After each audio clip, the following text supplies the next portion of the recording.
అదేవిధంగా మహారాష్ట్ర ముఖ్యమంత్రి ఫడ్నవీస్ గారు ఆదిలాబాద్ ప్రాంతంలో ప్రచారానికి వచ్చారు.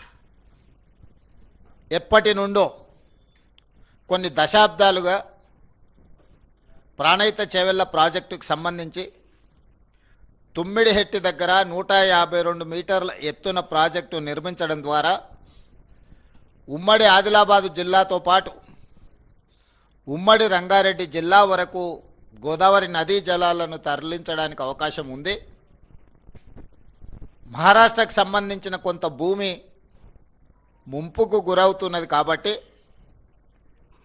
మేం పెద్ద మనసు చేసుకొని తెలంగాణ రాష్ట్రానికి సహకరిస్తాము.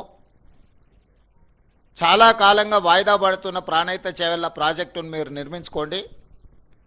152 మీటర్ల ఎత్తుతో మీరు నిర్మించుకుంటే మీ తెలంగాణ రాష్ట్రానికి ప్రయోజనం ఉంటుంది. మరీ ముఖ్యంగా ఆయన ప్రచారానికి వచ్చిన ఆదిలాబాదు జిల్లాకు 2,60,000 ఎకరాల సాగునీరు తాగునీరు అందించడానికి ఉపయోగపడుతుంది.